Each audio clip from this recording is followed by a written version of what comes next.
순환과 부활을 처음으로 예고하시다. 예수님께서는 그 뒤에 사람의 아들이 반드시 많은 고난을 겪으시고 원로들과 수석사제들과 율법 학자들에게 배척을 받아 죽음을 당하셨다가 사흘 만에 다시 살아나셔야 한다는 것을 제자들에게 가르치기 시작하셨다. 예수님께서는 이 말씀을 명백히 하셨다. 그러자 베드로가 예수님을 꼭 붙들고 반박하기 시작하였다. 그러나 예수님께서는 돌아서서 제자들을 보신 다음 베드로에게 사탄아, 내게서 물러가라. 너는 하느님의 일은 생각하지 않고 사람의 일만 생각하는구나 하며 부딪히셨다. 그래요. 오늘 얘기는 예수님께서 당신의 십자가상 죽음과 부활에 대한 예고를 하셨어요. 원로들과 사제들과 율법학자들한테 버림받아가지고 그들 손에 죽었다가 사흘 만에 다시 살아나게 될 것이라는 것을 제자들에게 가르쳐 주신 거죠. 이 말씀 아주 명백하게 분명하게 확인해 주신 거지. 이 말을 들은 베드로가 젤라도 말로 뭐라고 오메 절대로 안 되라. 어째 그런 일이 있다요. 말도 안 되지라. 이게 펄떡 막 뛰어. 오, 말도 안 돼요 그런 거지. 그때 예수님께서 돌아서서 제자들을 보시며 베드로에게 사탄아 물러가라. 너는 하느님의 일은 생각하지 않고 사람의 일만을 생각하는구나 라는 말을 하셨어요. 제가 한번 재연해 봤는데 전라도 말로 하니까 훨씬 더 리얼하지요. 그래. 예수님께서 왜 십자가상 죽음과 부활에 대한 예고를 하셨는지에 대한 얘기보다 그냥 이 얘기를 쭉 들으면서 그분의 말씀에 대한 베드로의 반응을 중심으로 해서 한번 들어보면 좋겠는데, 예수님께서는 왜 많은 고난을 받고 사람들에게 버림을 받고 그들 손에 죽었다가 다시 살아나야만 한다고 하셨을까? 왜 그랬을까? 그게 아버지 뜻이기 때문에 그런 거지. 그게 아버지 뜻이야, 그게.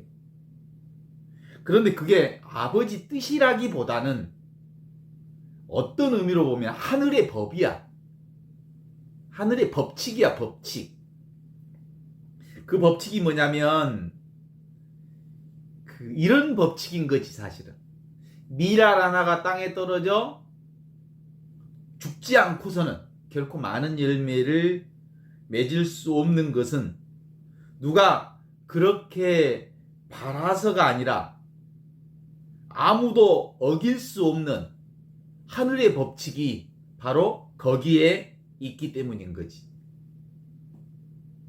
밀알 하나가 땅에 떨어져 썩는다고 해야, 썩어야 비로소 새 생명을 통해서 수만 밀이 다시 살 수 있는 것, 그게 하늘의 법이라고. 그게 바로 그 길을 걸어야 하는 게 바로 예수의 길이고 예수에게 주어진 길이라고 하는 것. 그게 예수의 길이었다니까? 예수의 법이었다니까? 예수에게 주어진 하늘의 법칙. 절대로 거부할 수 없는, 거부해서도 안 되는 하늘의 법칙. 그런 거였던 거라고 볼 수 있겠죠. 그것은 원로나 대사제나 율법학자들도 마찬가지일 수 있죠. 원로나 대사제나 율법학자들은 그들은 예수를 부정하고 예수를 박해하고 예수를 십자가에 못 박는 일을 한 거죠. 죽이는 일을 하는 거죠. 그게 그들이 가야 할 길이었어. 그들이 갈 수밖에 없는 길이지.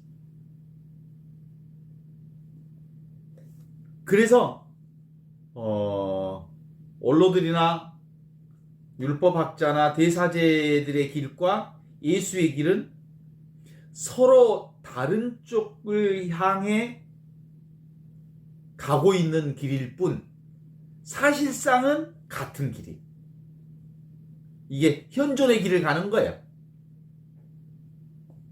그러니까 우리가 한번 마라톤 경주를 한번 생각해 보면 알 수 있을 텐데, 마라톤 경주에서 그 출발점과 반환점을 돌아오는 선수가 서로 정반대를 달리잖아요. 반환점을 돌아온 사람은 이쪽으로 달리고, 그리고 이 전면으로 반환점을 향해 달리는 사람은 서로 다른 길을 가고 있지만 결국에는 어디로 돌아오는 거? 출발점이 곧 결승점인 그 자리에 원래 그 자리로 돌아오는 거예요. 인생을 마라톤 경주로 했던 말은 이런 것들을 얘기할 수 있을 거예요. 겉으로 보면 서로 정반대의 방향을 향해 달리고 있는 것 같지만 사실상은 같은 목적지, 출발점으로 다시 돌아오는 게 인생사예요. 예수도 그 길을 걸어간 거고, 그냥 겉으로는 아주 다른 길이지.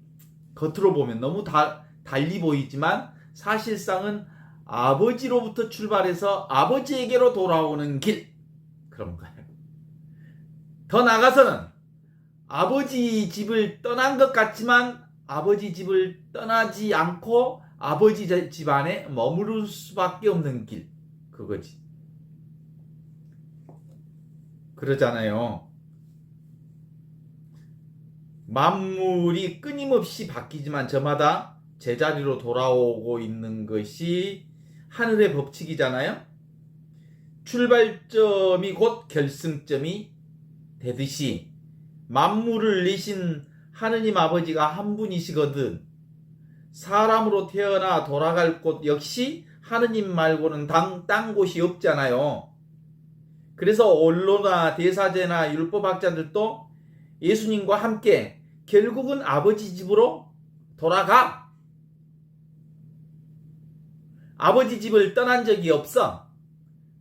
겉으로는 한 분은 십자가에 못 박혀 죽는 모습처럼 보이는 그 길처럼 보이고, 어떤 사람은 예수를 못 받고 예수를 박해하고 예수를 십자가에 못 박아서 죽이는 역할을 하는 것 같지만 사실은 똑같은 자리에 있는 거지.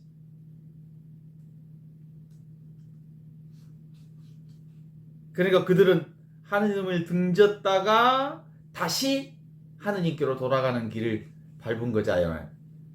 원로나 대사제나 율법학자들.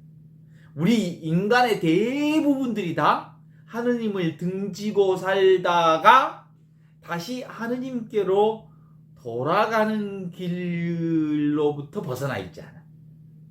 그런데 예수는 그 하느님 자리를 알고 있었기 때문에 처음부터 끝까지 하느님 자리 안에서 십자가를, 하느님의 법을 수행했던 사람이지. 그러잖아요. 떠남이 곧 돌아옴이의 뿌리는 씨앗에 거두는 열매가 들어있고 파종이 곧 씨를 파종하는 것이 곧 추수라고 말할 수 있어요. 파종이 곧 추수야. 파종 없이 추수 없어. 떠나지 않고서는 그 누구도 다시 처음 자리로 돌아올 수가 없어. 제가 작년에 귀거래사라고 하는 글을 쓰면서 60갑자 갑자 60년 만에 다시 고향길로 돌아왔다라고 얘기했지만 그것은 눈에 보이는 고향길로 돌아온 것이지만 사실상 그 고향이 어디냐면 원래 있던 그 자리가 고향이잖아. 그 고향 자리가 지금 여기 이 자리여. 하느님으로부터 한 치도 떨어져 있지 않는 이 자리. 그죠? 텅 비어 있지만 모든 것을 알아차리는 이 자리. 늘 알아차리고 있는 이 자리가 그 자리거든. 내가 곧 고향이면서 고향을 떠났다는 생각으로 탕자의 생활을 했지만 결국 아버지 집인 지금 여기 이 자리로 돌아오는 길을 가고 있는 나. 그런데 길을 떠나 있지만 사실은 길을 떠난 적이 없어. 생각으로만 아버지를 떠났구나 내가. 그렇지만 실제로 그것은 아버지를 떠난 적이 없어.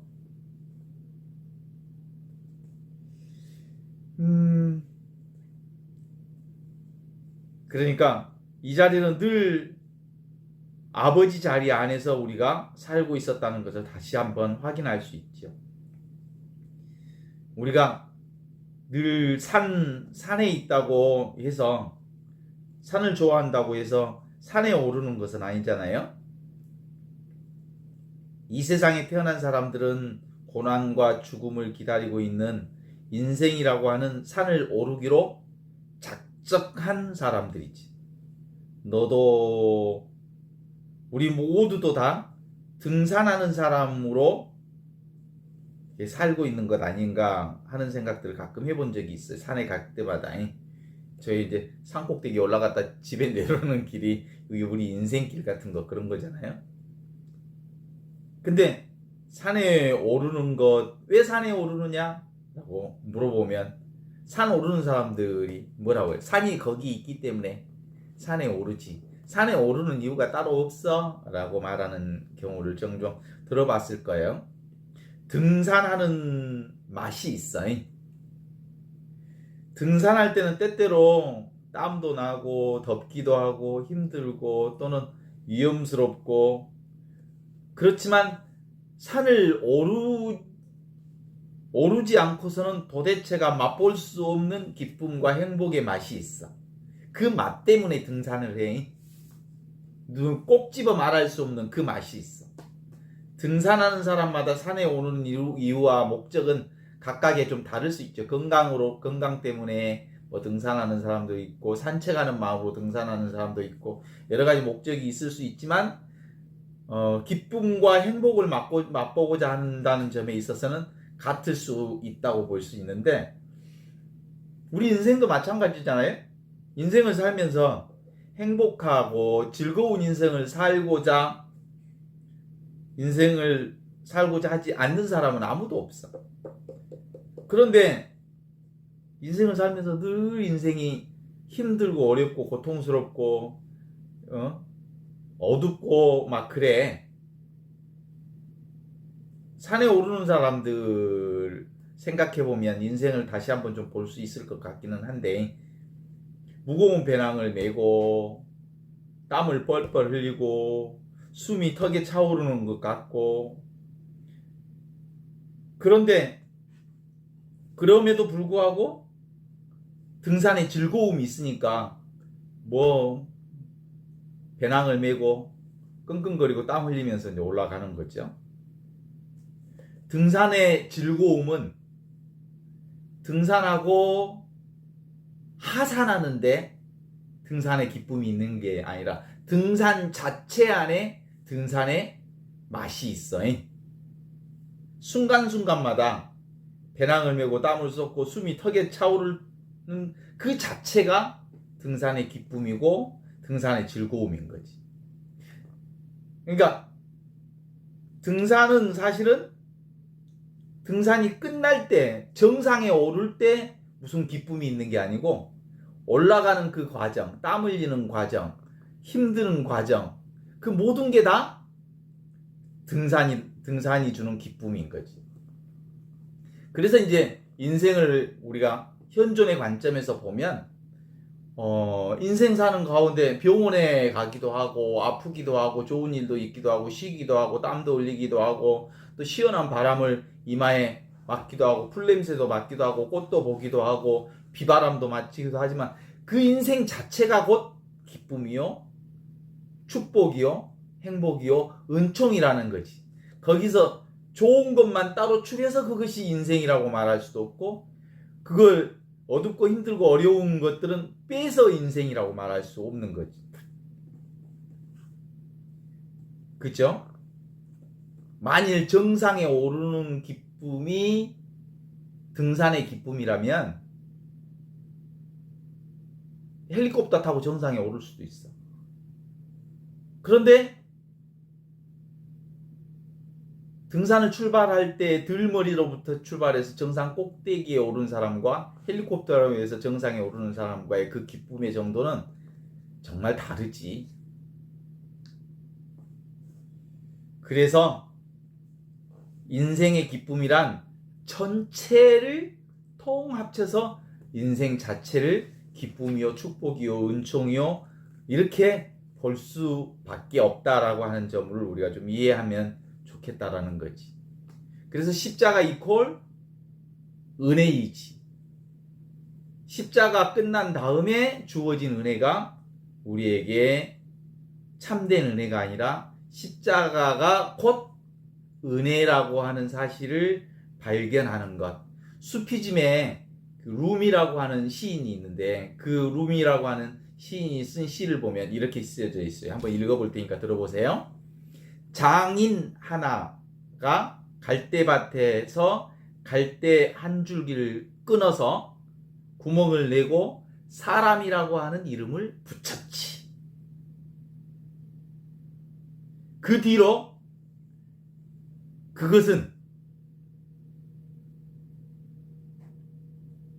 그것이 뭐야? 사람.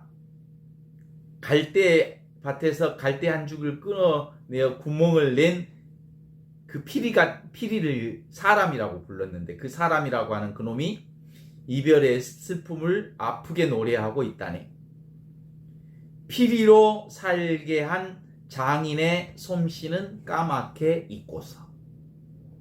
이게 루미의 시 한 구절인데 이 수피즘의 이 루미는 인간의 십자가와 고통이 곧 즐거움이라고 하는 슬픔이 곧 기쁨이라고 하는 인생의 비밀을 꿰뚫어 본 사람이 아닐까라고 우리가 한번 생각해 볼 수 있어요. 그러니까 예수님께서 세상에 오신 것도 하느님 아버지를 떠났다가 다시 하느님 아버지께로 돌아가는 과정의 기쁨과 행복을 맛보기 위해서 세상에 오신 거야. 그런데 우리는 세상에 오면 세상에 온갖 고통과 슬픔과 그리고 즐거움도 있지만 그 전체가 곧 삶의 기쁨이요 삶의 축복이요 삶의 은총이라는 것을 맛보기 위해서 예수님이 오신 거예요. 예수님도 사람의 아들로 이 세상에 오신 이상 다시 저마다의 뿌리로 돌아가는 만물의 운명을 당신을 외일 수 없었던 것이지. 그렇잖아요? 예수님의 인생은 바로 아버지에게서 왔다가 하느님 아버지에게로 돌아가는 과정. 그래서 예수님의 길과 내 길은 같은 길이요. 예수님이 아버지에게서 와서 다시 아버지에게로 가는 그 인생 과정을 겪은 것처럼 나도 아버지에게서 와서 아버지에게 돌아가는 그 인생 과정을 거친 거예요. 근데 그 아버지의 그 길로 가는 그 길이 늘 지금 여기 이곳에 있는 거예요. 다른 곳에 있었던 인생을 걷는 게 아니라 지금 여기 나와 늘 함께 있는 아버지 집, 이 집에서 걷는 인생길이지. 다만 세상 사람들은 자기가 어디에서 와서 어디로 가는지, 다시 말해서 자기가 왜 무엇을 위해서 산에 오르는지 모르는 등산자들이 많아서 그것을 알려주는 것이 바로 예수님에게서 사람들에게 알려주어야 할 하느님의 명이라고 하는 것을 가진 사명을 가지고 있었던 거죠. 그러니까 예수님이 뭐요? 예수님 하느님의 집에서 와서 하느님의 집으로 다시 돌아가는 그 여정,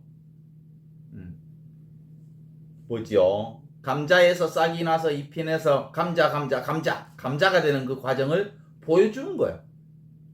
내가 이 세상에 태어났다가 다시 원로들과 대사들과 그리고 율법학자들에게 박해를 받고 죽었다가 사흘 만에 다시 되살아날 거다 라고 하는 것은 하늘의 법칙이야.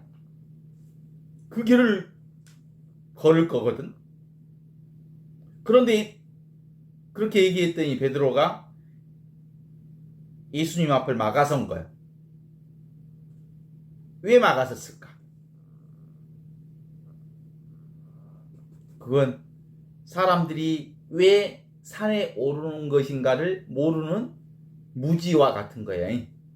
하늘의 법칙을 모르는 거야. 어차피 우리는 그 하느님의 법칙을 따라야 하는 몸을 가진 운명을 가진 사람들이지. 인생의 의미와 목적을 모르면 이렇듯 선의의 뜻을 가졌어. 베드로가 얼마나 예수님을 사랑했으면 절대 그러면 안 돼요. 말도 안 돼요. 예수님. 어떻게 예수님이 죽어요? 이렇겠지. 그 좋은 뜻으로 얘기했지만 결국은 하늘의 법칙을 정면으로 대결하는 방식이었던 거예요. 베드로는 착하고 순진한 마음으로 예수님 앞을 막았지만 비유하자면 마라톤 선수로 하여금 반환점을 통과하지 않고 결승점으로 돌아가게 하려는 것과 같은 행위를 베드로가 한 거예요. 그렇게 함으로써 예수님의 모든 것을 물거품이 되게 하려 했으니 예수님이 어찌 가만히 있었겠어요? 사탄아 물러가라. 근데 좀 우리 입장에서 보면 그래도 좀 심했어. 왜 베드로한테 사탄이라 그랬겠어요? 그러면 예수님이 사탄이라고 부르지 않으면 또 뭐라고 부를 수 있겠어요? 그건 베드로에게 한 말이 아니라 베드로의 탈을 쓴 사탄에게 한 말이야. 사탄이라는 말이 심했다고 느껴지는 것은 아직 사람의 겉모습에만 눈에 머물러 있는 베드로와 사탄을 혼돈하고 있기 때문인 거지. 그럼 사탄이 뭐예요? 하느님의 일을 생각하지 않고 사람의 일만을 생각하는 자, 그게 사탄이에요. 그러면 예수님의 길은 뭐예요? 사람의 일을 생각하되 먼저 하느님의 일을 생각하는 것. 이게 바로 예수님의 길이지. 무엇이 사람의 일이고 무엇이 그러면 하느님의 일이요? 라고 묻는다면 나라는 존재가 따로 있다고 착각에 빠진 모든 사람들이 사람의 일을 하는 것. 사람의 일을 하는 자는 혼자서 산에 오른다고 생각해. 하느님의 일을 하는 사람들은 산과 함께 산에 오른다. 더불어서 산에 오른다. 그런 거죠?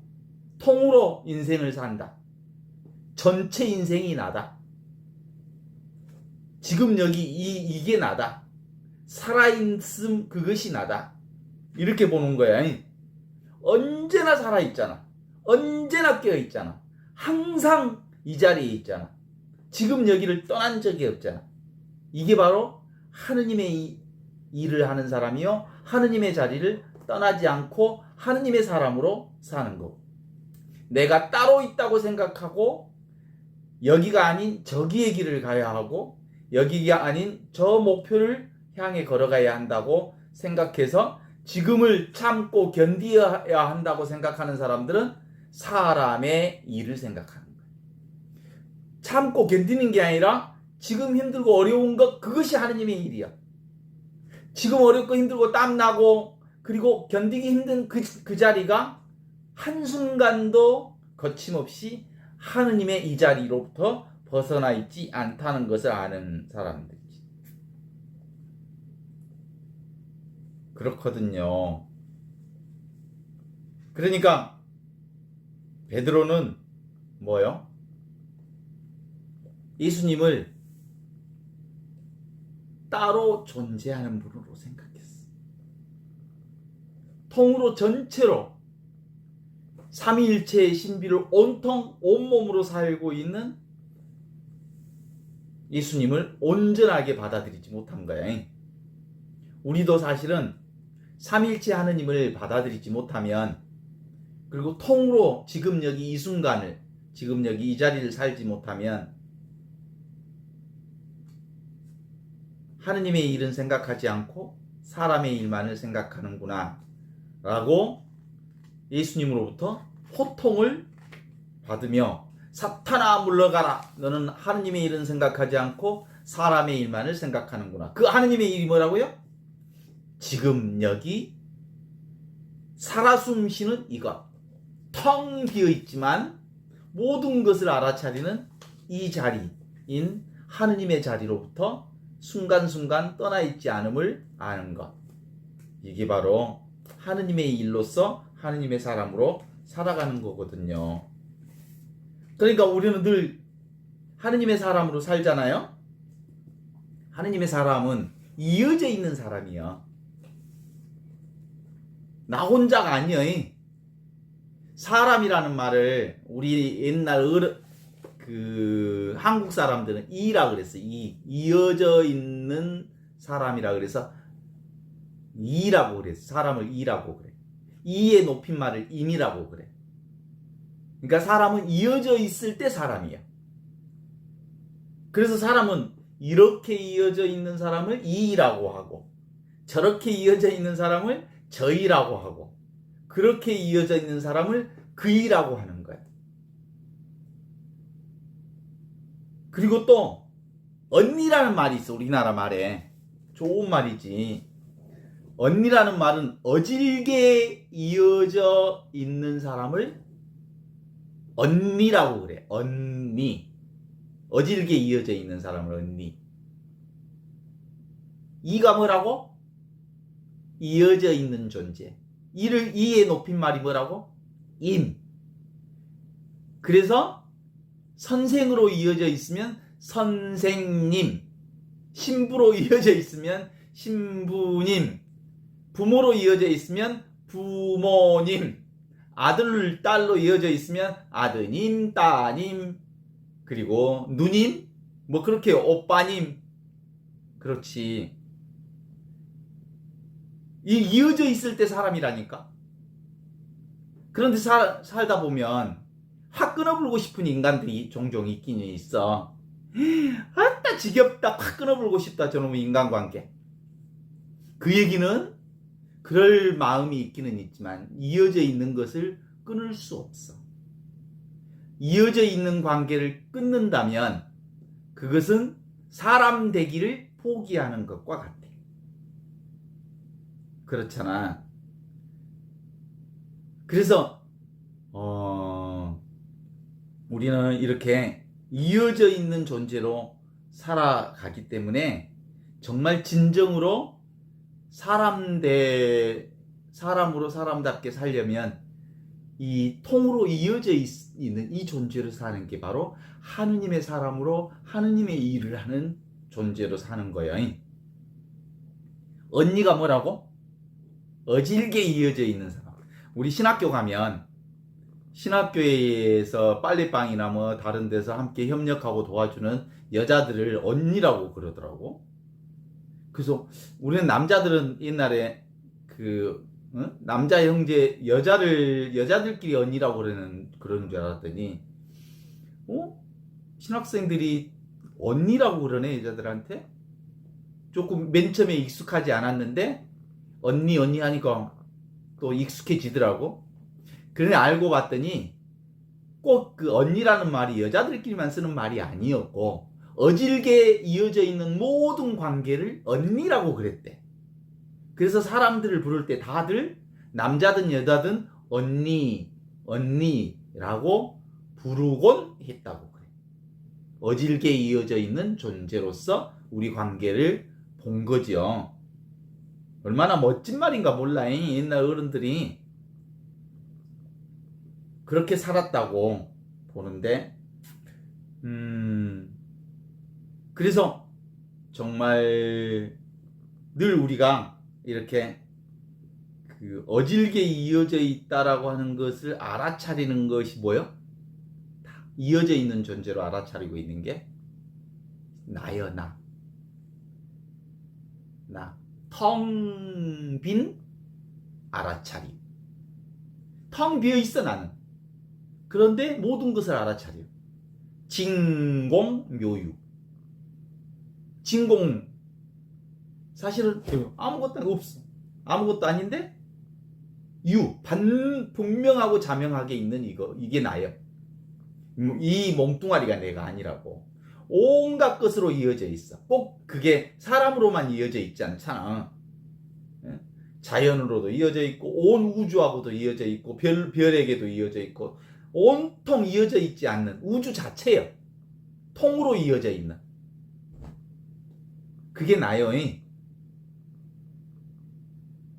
그래서 이걸 옛날 우리나라 사람들은 얼라라고 그랬어. 얼라. 이 얼라가 곧 나야, 나. 영적인 나. 영으로서의 나. 이게 난 거지. 이게 바로 삼일체 신비로서의 나지. 그래서 이것을 알 때 참된 기쁨이 있다고 그래. 기쁨이라는 말도, 그런 참된 기쁨이라는 말도 그 이가 기고 뿜어내는 거, 이게 품어 안는 것, 이게 뿜이라고 그래. 그 이가 바로 이어져 있는 것을 사람을 말하는 거야. 이어져 있는 사람, 임. 이게 바로 하느님이잖아요. 내가 곧 이 임이 이어져 있는 게 다 하느님이잖아. 텅 빈 알아차림, 온 우주와 이어져 있는 하느님, 그게 나요. 그러니까 기쁨이라고 하는 것은 이 하느님을 가슴으로 영접하는 것일 때 온전한 기쁨을 사는 거예요. 그러니까 삼위일체 하느님을 온전히 내가 끌어안고 살 때 이게 온전한 기쁨인 거지. 이것을 얼을 세운다 그래서 얼시구, 절을 세운다 그래서 절시구. 절은 A를 갖춘다는 뜻이잖아. 지화자, 그건 진리. 저 스스로, 내 스스로가 진리가 된다라고 하는 게 지화자라는 거야. 그래서 이런 기쁨을 살 때 우리 안에서 얼씨구 절씨구 지화자 좋다라는 말이 덩실덩실 춤추는 우리 옛날 어른들의 삶의 형태를 표현하고 있는 거죠. 이 고향으로 돌아왔을 때, 아버지 집으로 돌아왔을 때, 이 아버지의 품 안에 돌아왔을 때, 이게 참된 기쁨인 거거든. 그래서 우리는 늘 이와 같이 살잖아요. 지금 여기 이와 같은 하느님의 집에서, 하느님의 품에서, 임마누엘 하느님 안에서 둘이 아닌 하나로 이 하느님의 일을 하면서 살고 있죠. 어제도 그렇게 살았고 오늘도 그렇게 살았고 지금 이 순간도 그렇게 살고 있고 10년 전에도 그렇게 살았고 20년 전에도 그렇게 살았고 항상 늘 이랬어. 눈에 보이는 현상들은 흘러가도 늘 이렇게 보고 이렇게 보았고 이렇게 보면서 살아왔던 건데 이와 같은, 늘 이와 같았잖아. 어렸을 때도 이와 같이 살았고 오늘 하루도 이와 같이 살았어. 눈앞에 이것으로 살았어. 모양 없음, 생각 없는 이 자리가 그런데 텅 비어 있으면서 모든 것을 알아차리는 이것으로 살았어. 이게 나였어. 이게 하느님이었어.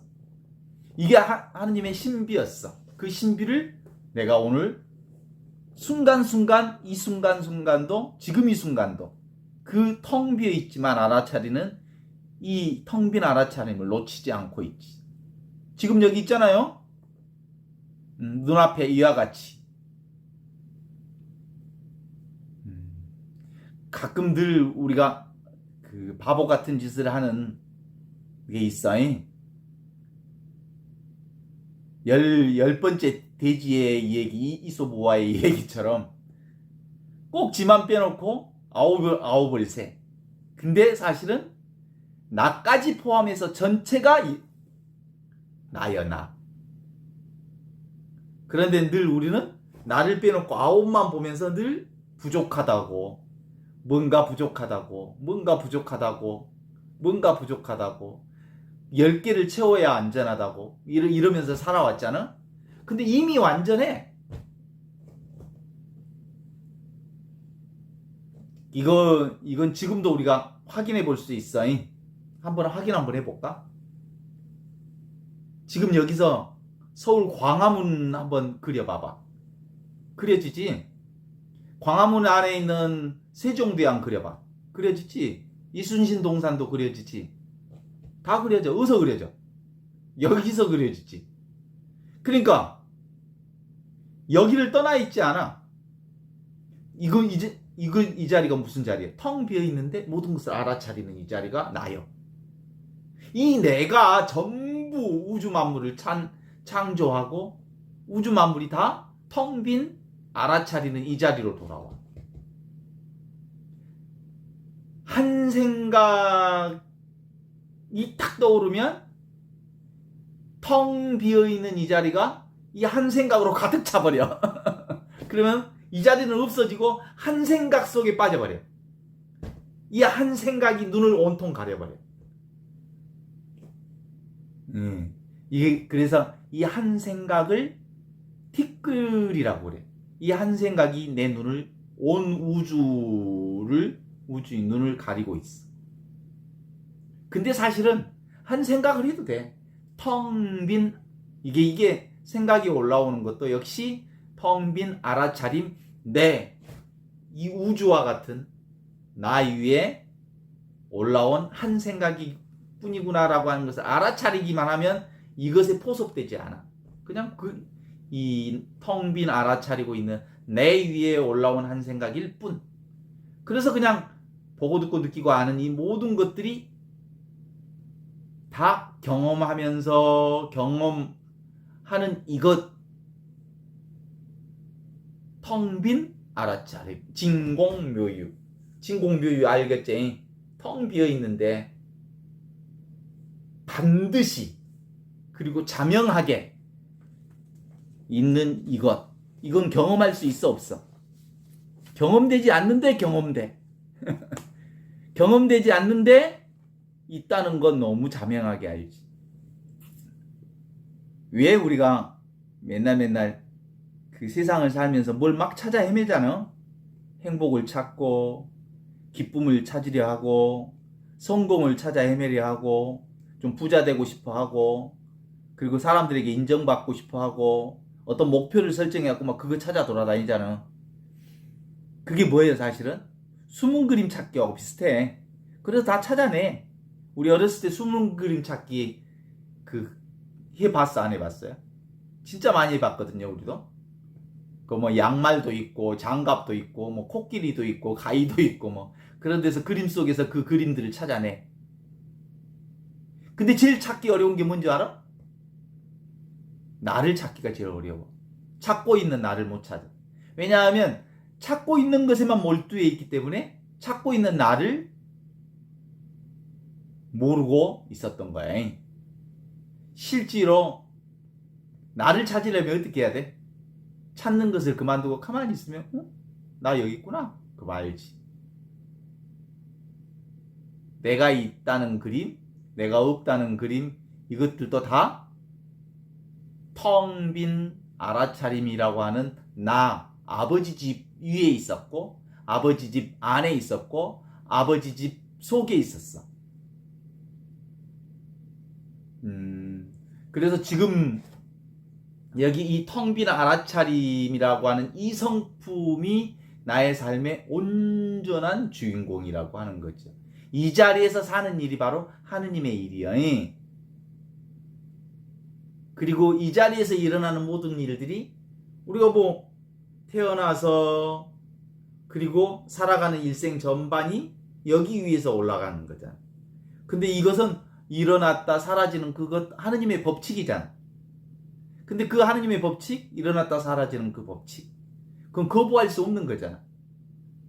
그런데 그 모든 것들이 다 하느님의 집 위에서 일어나는 것들이잖아. 그런데 이 하느님의 집 위에서 일어나는 그것들을, 그러니까 이 거울 위에 보기 싫은 것을 안 보고 싶다고 밀어낸다고 해서 그게 안 볼 수 있는 일이 아니야.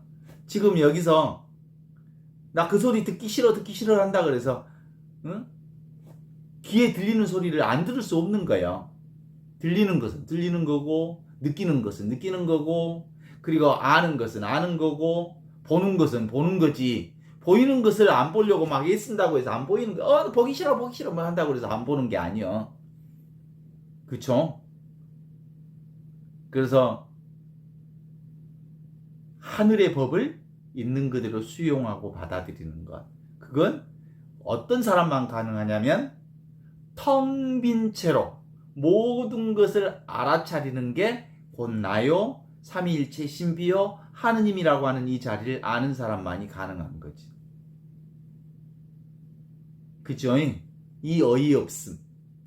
나는 아무것도 아닌 텅 비어 있어. 텅 비어 있는 게 나예요. 눈앞에 지금 텅 비어 있잖아? 이게 나예요, 이게. 근데 다 알잖아? 이 자리에서 광화문도 보이고, 지금 멀리 살고 있는 친척들도 보이고, 보고 싶은 사람도 이 자리에서 눈에 떠올리면 이 자리에서 다 떠오르잖아? 근데 이것을 꼭 뭐라고 얘기할 수 없잖아? 그런데 성성하잖아? 또랑또랑하게 있잖아? 자명하게 있잖아? 분명하게 있잖아? 그런데 고요해. 적적해. 그래서 성성적적이라고 그래. 나라고 하는 이놈은 너무 분명하고 있는데 고요히 있어. 침묵으로 있어. 그죠? 침묵이 나야 사실은. 아무것도 아닌 것이 나고.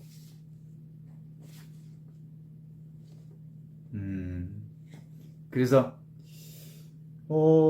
사실상 귀거제사 고향집에 60년 만에 돌아왔다는 게 고향집으로 돌아온 게 아니고 사실은 어디로? 지금 여기 이 자리로 돌아온 것이야말로 진정한 의미의 귀거래사예요. 아버지 집으로 돌아오는 것. 이게 진짜로. 그래서 나는 고향을 떠난 적이 없어. 한 번도. 아버지 집 떠난 적이 있어? 없어? 없어. 늘 아버지 집에서 살면서 나 언젠가 아버지 집으로 돌아가야지 하고 있었지. 지금 이 자리, 내가 이거 뭐 내 글을 이렇게 본다고 해도 이것이 뭐 형광등 불빛이 있어서 형광등 불빛으로 보는 게 아니요. 무엇으로 봐? 이걸로 봐, 이걸로. 지금 여기 텅 비어 있는, 그리고 모든 것을 알아차리는 이것이 이 글을 보는 거고, 이 말을 하는 거고, 그리고 지금 이 줌 강의를 함께 나누고 있는 거죠. 이게 바로 예수님께서 말씀하셨던 하느님의 일자리. 그리고 이 자리에서 일어나는 온갖 것은 거부할 수 없는 거예요, 그냥. 하느님의 법처럼 흘러가는 거예요. 법자가 무슨 법자인지 알죠? 물수변에 갈 것자. 이게 법이잖아. 물 흐르듯 사는 게 법대로 사는 거예요. 오고 흘러가는 것들을 거부할 수가 없어. 그죠? 그래서 오늘도 이 자리에서 오늘 하루를 시작했고 오늘 하루를 마무리 짓고 살았잖아요. 지금 여기 이 살아있는 이것이 바로 하느님의 일을 하는 자리. 너는 하느님의 일을 생각하지 않고 사람의 일을 생각하는구나. 하느님의 일은 그냥 이렇게 그렇게 지금 이 자리를 수용하고 받아들이고 사는 것이지만 내 생각으로 사는 것, 그것이 사람의 일이여.